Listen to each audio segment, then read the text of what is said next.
Hi, my name is Jane Powell. Welcome to Community Connections, brought to you by the Greater Kanawha Valley Foundation. This is a show showcasing community involvement. I think you're going to learn a lot with our guests today. We are going to talk about the, let me get this right, the Civil Military Innovation Institute, commonly known as CMI2. And my guest today is Walter Hatfield. He is VP of Training and Experimentation, and he comes with quite a background. Is it okay if I call you Wally? You can. Please do, Jane. Thank you. Wally, you bring quite the resume to this job that you have now. Retired U.S. Army Colonel, former Director of Operations at the West Virginia National Guard. You've done overseas missions, and now you're giving your talents to CMI2. Tell me a little bit about it. What is CMI2? Well, Jane, first and foremost, thank you for having me this morning. And again, thanks for the support that we receive from the Greater Kanawha Valley Foundation. Again, we sat here as partners today, so Yes. I truly appreciate everything that you and your foundation does for our community. So thank you very much. You're so welcome. So CMI2, the Civil Military Innovation Institute, is a company based in West Virginia. Our home base is in Morgantown, West Virginia. But we also have a training facility, the Adaptive Experimentation Facility in Clay County, West Virginia. And within that, you know, we've built an ILLUME program, or what we call the ILLUME program, and it's innovating, learning, leading, united, making, and experimenting, ILLUME. And what we do with that program is bring our students from Clay County High School into the program to teach them the baseline of STEM technology, how it works with the Department of Defense in our space that we operate in. And I'll begin with saying that the reason we called our program ILLUME is because we wanted to shine a light or build a brighter future for these children in Clay County, West Virginia, I love West that. Virginia. Yeah, So, great name. thank you. I know that you do a lot with the students and the adults of Clay County. I first saw the students in action as they were volunteering with Mountaineer Food Bank. And I was so impressed. They were working hard and right on task, and it made me want to learn more. Although I knew a little bit, it made me want to dig. So that was exciting to see how hard they were working. And that's just one of the things that you do. But tell me a little bit more about how you're preparing these students. Yeah, so I mean, what we do with our program, we like to bring the students in, and again, over 50% of our employees of the company are former military. So in the military, you learn to teach, coach, and mentor. You know, so in a classroom environment, you just teach. We want to take that a step further. So we want to bring these students in and teach them, but we also want to coach and mentor them. So with your point of them packing boxes for the Mountaineer Food Bank. So that's community involvement. That's giving back to your community, and especially it's very important in rural West Virginia, in Clay County, West Virginia, because it's a food desert. So these kids are learning to give back and give back to the most vulnerable community, and they're doing it through groups like Mountaineer Food Bank. We also we like to take and teach those kids or young adults different life skills. You know, a lot of these kids, they are being raised by their grandparents. So we take the time to teach them basic first aid, AED, and stop the bleed. So they know the basic necessities if, you know, their loved one goes down in cardiac arrest. They know how to do chest compressions. Or if they have a laceration, they know how to stop the bleed. We also teach rope rescue to them. And again, you're in rural West Virginia, so if they're out hunting, they know how to do certain things. But all that comes together as teaching them a skill. It teaches them to work as a team, not as an individual. Well, you are teaching them a skill, and maybe it's a spark. Maybe it's a spark to become an EMT or take it further, nursing. Who knows where that leads, right? And volunteer for their community, fire department or EMS, whatever's going on in their communities. So that's pretty exciting. Yep. And again, that's part of it. Again, in West Virginia right now, there's over 29,000 job vacancies in West Virginia. So there's a huge shortfall in EMTs. There's a definite need for local volunteer firefighters. So, getting these young adults invigorated to get out and get into their community and give back to their community, as well as ensure they're preparing themselves for that shortfall in the job market. So. And so locating in Clay County was strategic for you.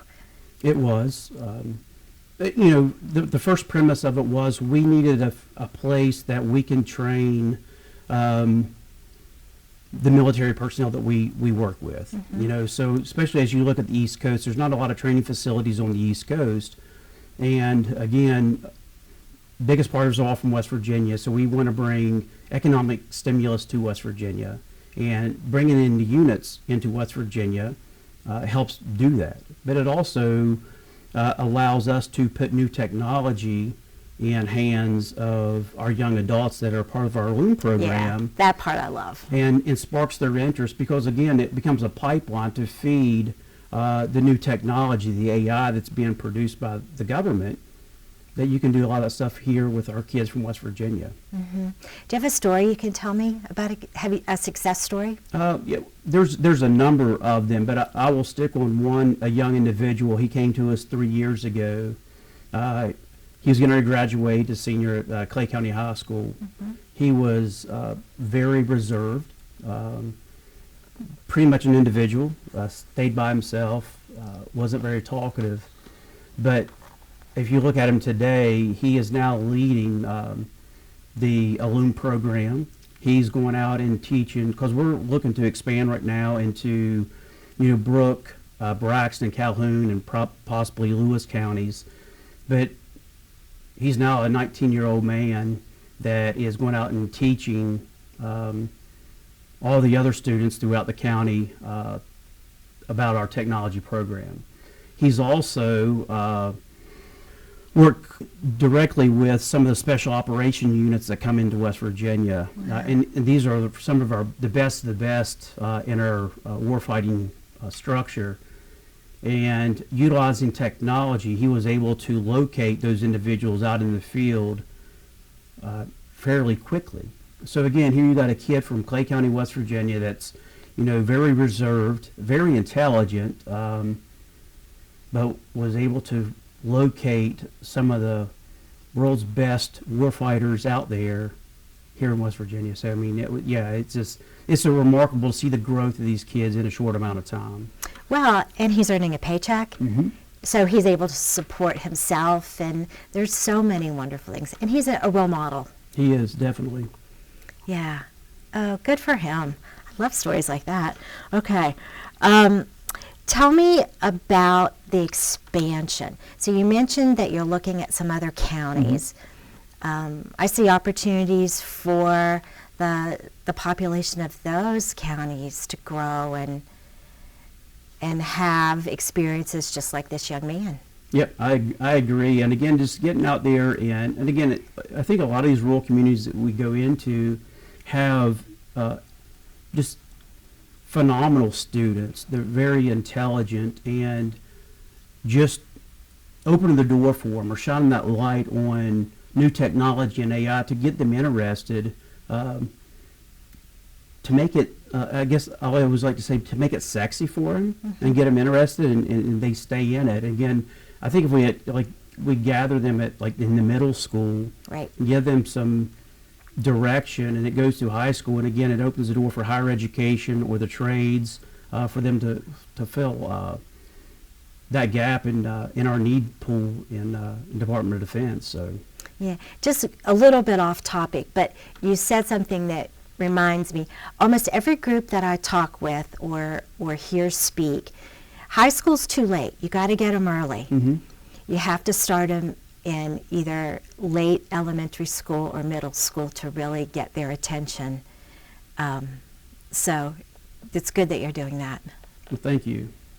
Yeah. And the other thing I think for us that we've seen is the declining population in these rural communities. You continue to see the closure of schools. Clay County has lost 2 elementary schools. I think they're getting ready to consolidate and lose their middle school.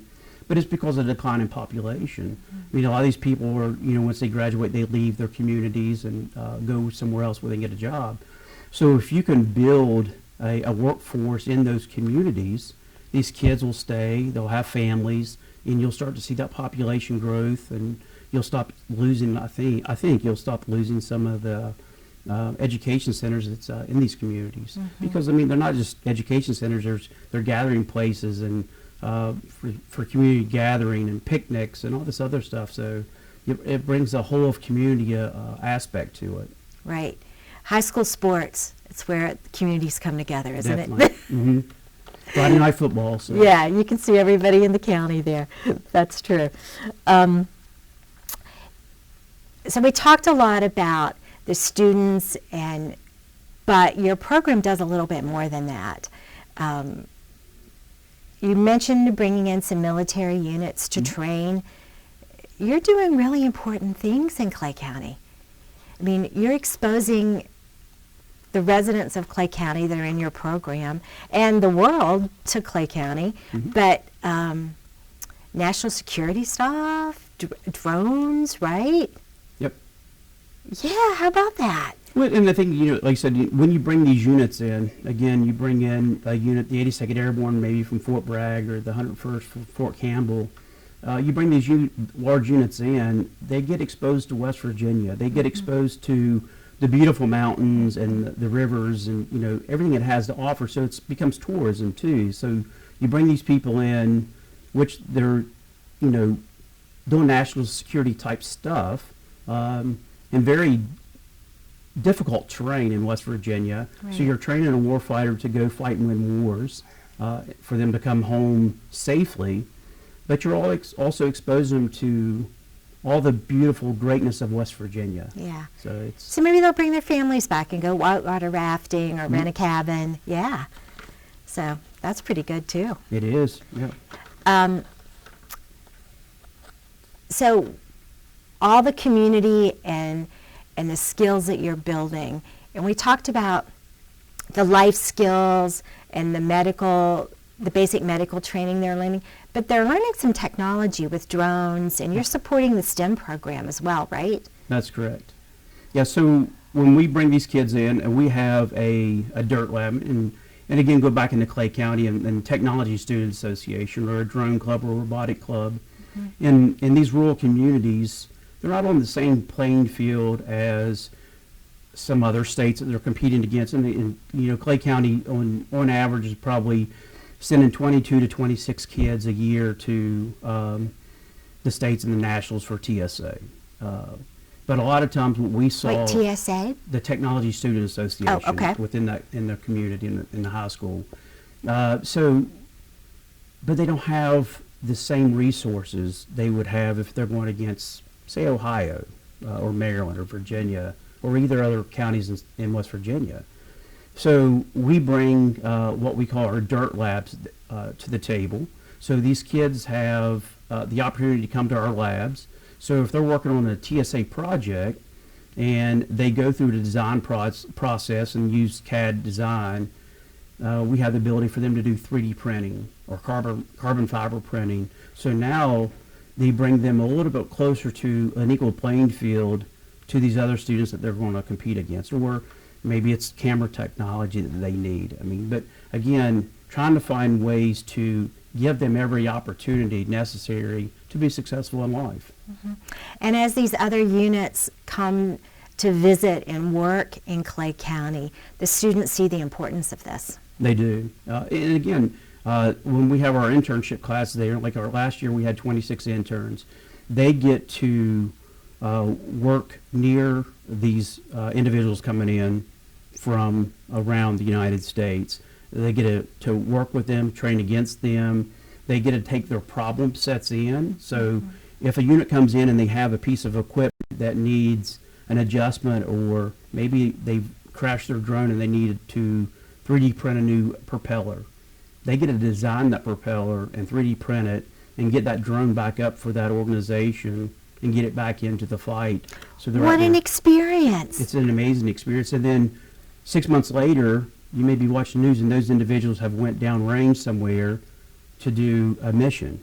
Now they have the ability to take that technology and put it back into whatever challenges they may be facing in that region that they're in. So that is real world stuff they're learning. It is. Yeah. And again, it goes back to what we talked about earlier, teach, coach, and mentor, that these kids are truly learning and putting something into action that has, well, in some cases, life and death situations that they've got to deal with. It. Not them, but the warfighter. So the other counties that you're thinking about, are they recruiting you, so to speak? So we've been able to go into the 3 counties already and do technology demonstrations, showing them some of the AI that we have. So we have robotic dogs, we have drones, the stuff that we'll be bringing to their locations as well. Yeah, I'm sure they're very excited about that. They are.